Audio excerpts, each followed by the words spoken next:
내란 사태에 이용된 북한 위협 빌드업. 갑작스러운 내란 사태에 모두 정신이 없었다. 이제 잠깐 한숨을 돌리고 영화보다 훨씬 더 드라마틱했던 이번 사건을 차분히 돌아본다. 한때 뉴스의 중심이 됐던 정우성이 주연한 두 편의 영화 서울의 봄과 헌트에 빗대어 이번 사태의 흐름을 살펴보자.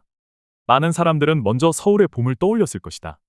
필자는 여기에 정우성이 똑같이 주연한 첩보 영화 헌트를 추가하고 싶다.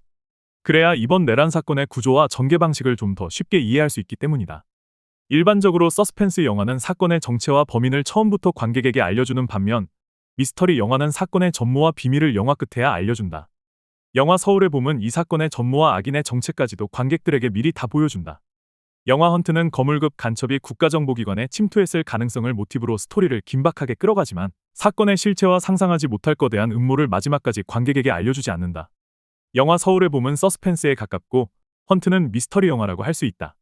12월 14일 탄핵소추안이 국회에서 가결되기 이전까지 현실은 서스펜스 중심의 영화 서울의 봄에 가까웠다. 그 이후에도 현실은 끝나지 않았다. 이제 내란 사태는 훨씬 더 궁금증을 자아내는 미스터리 성격의 영화 헌트로 나아가고 있다. 원래 두 영화는 서스펜스와 미스터리라는 전개 방식 외에 한 가지 더 큰 차이가 있다. 그것은 북한의 존재가 있느냐 없느냐이다. 서울의 봄에는 북한이 사실상 없으며 북한이 없어도 관객의 긴박감을 불러일으키기에 지장이 없다. 헌트에는 북한의 존재가 길게 숨어 있으며 반드시 필요한 구조다. 이를 통해 상황을 더 복잡하게 하고 예측 불가하게 만들어 관객의 긴장감을 극대화시킨다. 12월 3일 벌어진 내란 사태는 조금씩 수습되고 있다. 친위 쿠데타의 동기, 주모자, 명분 확보를 위한 조작음모, 실행계획 등 다양한 폭로와 범죄자 진술이 이어지고 있다. 위헌적 비상계엄에 의한 내란, 즉 친위 쿠데타라는 실체를 숨기고 국민을 속이기 위해 차곡차곡 진행되었던 빌드업 단계까지를 거슬러 살펴보면 일관되게 관통하는 하나의 흐름이 있다.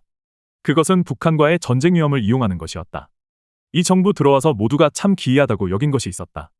대통령의 주요 국경일 연설마다 북한이 등장한 것이다. 3.1절과 광복절 연설 때마다 무능하고 무도한 정권의 비판적인 언론과 국민을 종북 반국가 세력, 즉 북한을 추종하고 국가 질서를 무너뜨리려는 악의 무리로 선동하곤 했다. 집권 초기부터 북녘 땅으로 보내는 대북전단 살포를 선제적으로 허용하였고 대북 확성기 방송도 먼저 시작했다. 결국엔 북한의 오물풍선이 날아들게 만든 것이다. 국민의 고통은 점차 가중되었고 북한에 대한 혐오감 또한 커지게 만들었다. 2024년 6월 서해에서는 연평도 포격 사건을 연상케 하는 사상 최대 규모의 포사격 훈련을 전개했다고 한다. 올해 10월에는 남측을 향해 방어장벽을 쌓는 북한군의 남한군이 총격을 가하는 기이한 사건도 있었다. 급기야 평양 상공의 무인기를 침투시킴으로써 국지전을 일으키는 일촉즉발의 상황을 유도했다. 북한의 오물풍선을 원점 타격해야 한다는 논의까지 있었다고 한다. 이러한 군사행동은 실제 국지전을 유도하는 행동일 뿐 아니라 북한에 대한 혐오와 전쟁 공포를 끌어올리기 위한 것으로 보인다. 지금 시점에서 보자면 불법적인 비상계엄을 정당화하기 위하여 국민의 생명을 담보로 전쟁을 촉발시킬 불장난의 빌드업을 지속적으로 쌓아갔던 것으로 보인다. 12월 3일 비상계엄을 선포하면서 그 목적을 북한 공산 세력으로부터 자유대한민국을 수호하고 종북 반국가 세력을 일거에 척결하기 위한 것이라고 했다. 내란 사태 후인 12월 12일 담화에도 북한은 5번이나 등장한다. 북한이 선거관리위원회를 해킹했다고 주장하고 이러한 북한을 추종하고 있다며 야당을 자유민주주의와 헌정 질서를 무너뜨리는 폐악 세력이라고 규정했다. 철저한 수사를 통하여 낱낱이 밝혀지겠지만 북한 군복으로 위장한 특수부대가 남한 내에서 군사적 비상사태를 일으켜 비상계엄령을 불가피하게 만들 음모가 진행되었다는 의혹도 폭로되었다.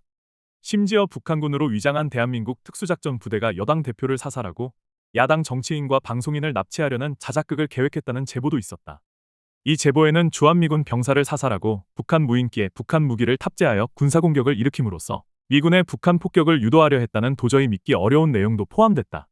수십 년이 지나도 반복되는 한반도의 비극적인 계엄 사태를 우리는 어떻게 받아들여야 할까? 이번 사건으로 한 가지 분명해지는 것이 있다. 남한의 독재자들이 총칼로 민주주의를 파괴할 때 항상 북한의 위협과 불안정한 한반도 상황을 이용해왔다는 점이다.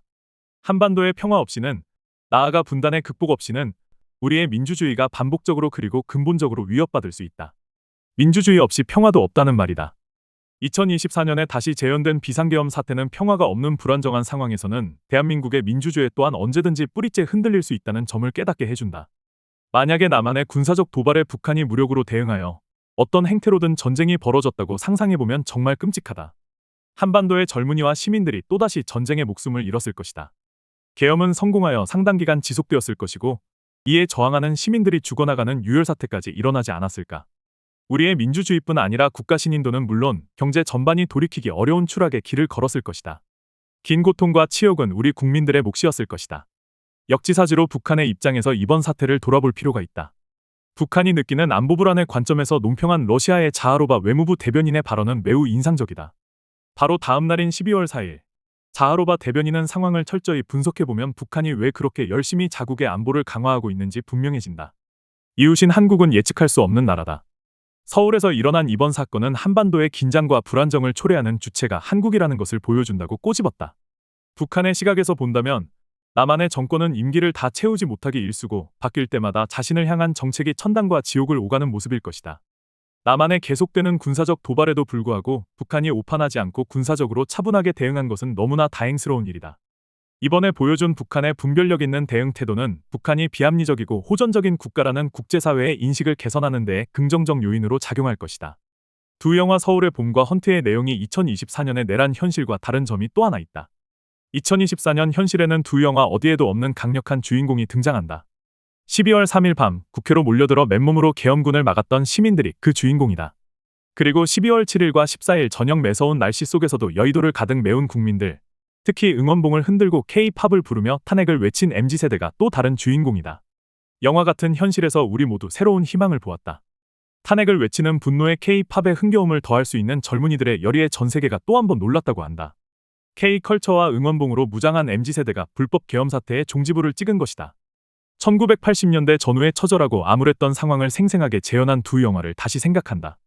2022년 개봉한 헌트와 2023년에 1300만 관객을 모은 서울의 봄은 2024년 비상계엄 사태를 맞은 우리에게 그리고 MZ세대에게 어떤 영향을 미쳤을까?